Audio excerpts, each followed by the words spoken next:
फिर से गर्मा गया है कर्नाटक का हिजाब मामला। आपको मालूम है कि कर्नाटक के उडुपी कॉलेज से यह हिजाब का पूरा मुद्दा शुरू हुआ था, जिसके बाद पहले निचली अदालतें, फिर हाई कोर्ट और उसके बाद यह मामला सुप्रीम कोर्ट तक पहुंचा। अब इस पूरे मामले में जो शिक्षा मंत्री हैं उनका बयान आया है। बीसी नागेश शिक्षा मंत्री कहते हैं कि कर्नाटक में जो अब एग्जाम शुरू हो रहे हैं, उन एग्जाम्स में परीक्षा केंद्रों में कोई भी लड़की हिजाब पहनकर दाखिल नहीं हो सकती। यानी हिजाब को लेकर जो मामला शुरू हुआ था उस पर सरकार का स्टैंड अपनी जगह बरकरार है और सरकारी जो मंत्री हैं वो लगातार इस तरह के बयान दे रहे हैं। अब शिक्षा मंत्री का यह बयान जब से आया है, क्योंकि परीक्षा शुरू हो चुकी है, 9 तारीख से परीक्षाएं शुरू होनी थी और इस पूरे मामले पर उससे पहले यह बयान आ चुका कि जब परीक्षाएं शुरू होंगी और उसमें अगर कोई भी मुस्लिम लड़की हिजाब पहनकर परीक्षा केंद्र में दाखिल होना चाहती है तो उसको रोक दिया जाएगा। मैं थोड़ा सा बैकग्राउंड आपको समझाना चाहता हूं। यह मामला सुप्रीम कोर्ट की दहलीज पर पहुंचा था। सुप्रीम कोर्ट में एक याचिका लेकर मुस्लिम छात्राएं पहुंची थीं और कहा था सुप्रीम कोर्ट से कि आप इस पर तत्काल प्रभाव से सुनवाई कीजिए और इसका कोई हल निकालिए, क्योंकि जो परीक्षाएं आने वाली हैं, हमारे साल बर्बाद हो चुके हैं। कुछ लोग प्राइवेट कॉलेजेस में मूव कर चुके हैं, सरकारी संस्थानों से हट चुके हैं, लेकिन एग्जाम देने के लिए तो उन्हें सरकारी शिक्षा केंद्रों में ही जाना होगा। इसलिए सुप्रीम कोर्ट इसमें सुनवाई करे और तत्काल प्रभाव से करे, क्योंकि एग्जाम होने हैं। लेकिन सुप्रीम कोर्ट ने उन मुस्लिम छात्राओं को यह आश्वासन दिया कि हम 3 जजेस की बेंच इसमें, पीठ इसमें गठित करेंगे। लेकिन तत्काल प्रभाव से जो याचिका डाली गई थी कि हमें इस मामले पर फैसला चाहिए, उसको सुप्रीम कोर्ट ने खारिज कर दिया। अब आपको यह भी बता दूं कि इस पूरे मामले पर जो कर्नाटक में शिक्षा मंत्री हैं, उन्होंने क्या बयान दिया है और उन्होंने क्या कहा है। शिक्षा मंत्री बीसी नागेश ने कहा है कि परीक्षा केंद्रों पर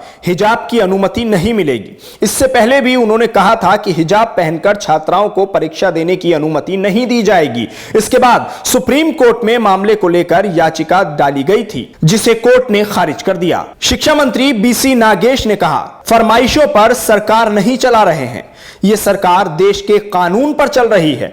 परीक्षा केंद्रों पर हिजाब को अनुमति नहीं मिलेगी। 3 दिन पहले इसी मामले पर उन्होंने सख्त लहजे में बयान देते हुए कहा था कि हिजाब पहनकर छात्राओं को परीक्षा केंद्रों के अंदर जाने की अनुमति नहीं दी जाएगी। सभी छात्रों को यूनिफॉर्म पहनकर परीक्षा में शामिल होना चाहिए, हिजाब इसका हिस्सा नहीं है। तो सुना आपने, यह बयान था बीसी नागेश जो शिक्षा मंत्री हैं उनका। उन्होंने सख्त लहजे को इख्तियार करते हुए यह कहा कि कोई भी परीक्षा केंद्र में हिजाब पहनकर नहीं जाएगा। अपनी यूनिफॉर्म में सभी स्टूडेंट, सभी छात्र छात्राएं आएंगे और हिजाब पहनकर किसी को अनुमति नहीं मिलेगी। यही नहीं रुके, इसके अलावा यह कहा कि सरकार फरमाइशों पर नहीं चला रहे हैं हम लोग, सरकार देश में कानून से चल रही है और कानून से ही चलेगी। यह बात बाकायदा तौर पर कही गई है जो शिक्षा मंत्री हैं बीसी नागेश, उनके जरिए। हिजाब का यह पूरा मामला अब आप समझिए कि किस तरह से आगे बढ़ रहा है, क्योंकि मुस्लिम छात्राओं ने अपने अधिकार को अपनाते हुए और किस तरह से उस याचिका को डाला जिस पर सुप्रीम कोर्ट से यह गुजारिश की गई कि आप इस पर तत्काल प्रभाव से सुनवाई कीजिए।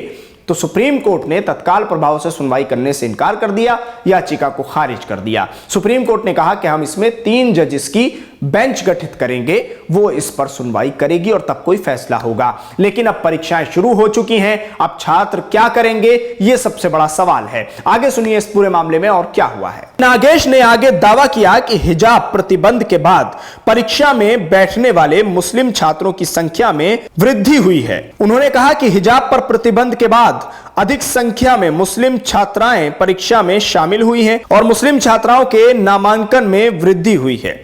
सुप्रीम कोर्ट में लंबित हिजाब मामले पर होली की छुट्टी के बाद सुनवाई होने की संभावना है। कई छात्र परीक्षा में शामिल नहीं हुई क्योंकि उन्हें हिजाब पहनने और परीक्षा लिखने की अनुमति नहीं थी। तो यह दावा किया जा रहा है मंत्री नागेश के जरिए, जो मुस्लिम छात्र और छात्राएं हैं उनका इजाफा हुआ है। तो यह दावा किया जा रहा है मंत्री नागेश के जरिए। अब आपको यह भी बता दूं कि कई ऐसी छात्राएं हैं कि जिन्होंने परीक्षा में हिस्सा नहीं लिया है, यानी ये दूसरा साल भी उनका बर्बाद होने जा रहा है, क्योंकि पहले साल वो पूरा मामला जिस तरह से उठा था, उसके बाद अब जो ये सुप्रीम कोर्ट में मामला पहुंचा है, उसके बाद मंत्री जी का बयान, तो अब इस पूरे मामले में कई छात्राएं परीक्षा देने में परीक्षा केंद्रों में नहीं गई हैं, परीक्षा देने परीक्षा केंद्रों में नहीं गई हैं, क्योंकि कहा जा रहा है कि उनको हिजाब पहनने की अनुमति नहीं है। तो अब देखना होगा कि संभावना जो लगाई जा रही है कि होली की छुट्टी के बाद सुप्रीम कोर्ट में इस मामले में सुनवाई हो सकती है। तो देखते हैं कि सुप्रीम कोर्ट में इस मामले में क्या सुनवाई होती है और क्या फैसला दिया जाता है। आप हमारे साथ इस खबर पर जुड़े, आपका बहुत बहुत शुक्रिया। न्यूज़ MX को यूट्यूब पर सब्सक्राइब करें, फेसबुक पर लाइक करें, वीडियो को ज्यादा से ज्यादा शेयर करें। धन्यवाद।